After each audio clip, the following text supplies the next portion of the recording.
प्रिय विद्यार्थियों नमस्कार। मैं श्रीमती रिंकी गुप्ता एक बार फिर से आप सभी का स्वागत करती हूँ। आज हम जैसा कि पिछले अध्याय में त्वा और ल्यप प्रत्यय का अध्ययन कर रहे थे, उसी कड़ी में आज त्वा और प्रत्यय के रूपों का अध्ययन करेंगे कि कहाँ कहाँ किस तरह से त्वा प्रत्ययांत और ल्यप प्रत्ययांत शब्द के रूप होते हैं। तो एक नियम आता है कि उपसर्ग युक्त धातु और च्वी प्रत्यय युक्त धातु में जो पूर्वकालिक कृदंत त्वा प्रत्यय होता है उसके स्थान पर ल्यप प्रत्यय हो जाता है। कहने का अर्थ ये है कि जहाँ पर उपसर्ग हो और उसके बाद कोई धातु आती है तो वहाँ पर त्वा प्रत्यय ने लग करके वहाँ पर ल्यप प्रत्यय लगता है। इसी प्रकार से जहाँ पर च्वी प्रत्यय युक्त शब्द आता है और उसके बाद धातु आती है वहाँ पर भी त्वा प्रत्यय ने लग करके ल्यप प्रत्यय लगता है। ज़्यादातर ल्यप का यही शेष रहता है। नए समास में ल्यप प्रत्यय नहीं लगता है। जैसे नए समास में नए का रूप है ए, तो अक्री धातु तो त्वा, अकृत्वा डायरेक्ट त्वा का ल्यप न होकर के त्वा ही रहा, तो अकृत्वा अगत्वा ये रूप बनते हैं। ल्यप प्रत्यय में कौन कौन से परिवर्तन होते हैं उनको हम देखते हैं।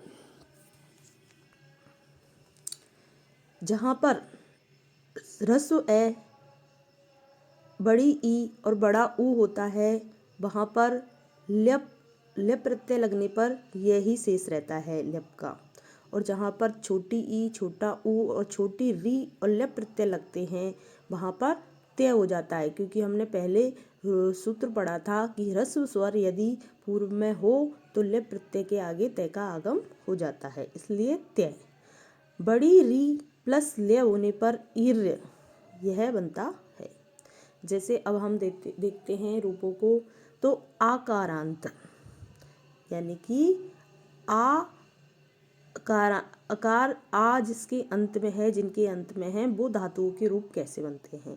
तो उत उपसर्ग है, स्था धातु है और यप प्रत्यय है तो उत्थाय। कहने का अर्थ ये है कि यहाँ पर ये का ल्यप का यही शेष रहा, उत्थाय।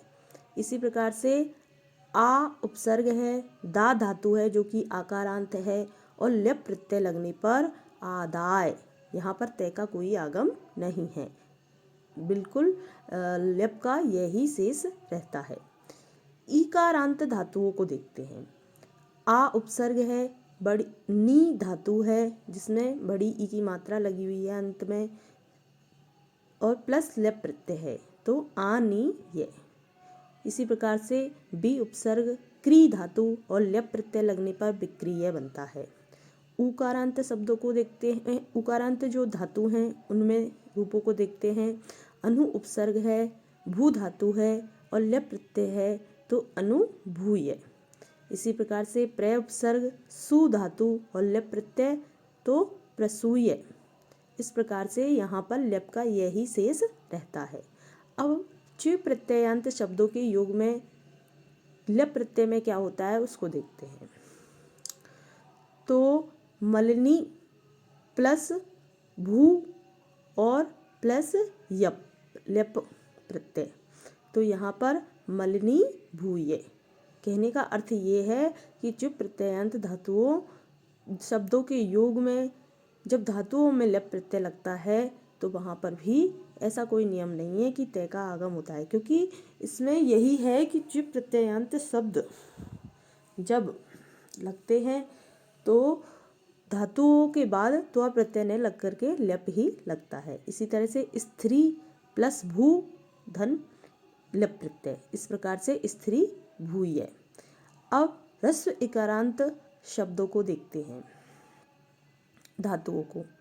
तो बी उपसर्ग है, जी धातु है और ल्यप प्रत्यय है तो मिल करके विजित्य बनता है। यहाँ पर ये से पहले त्य का आगम हो गया है। इसी प्रकार से अधि उपसर्ग ई धातु और ल्यप प्रत्यय है तो अधीत्य, यह अदित्य रूप बन जाता है त्य का आगम होकर के। और जो ह्रस्व ई धातु है उसको दीर्घ ई हो जाता है, क्योंकि अधि का ई और धातु का ई मिलकर के सवर्ण दीर्घ हो जाता है।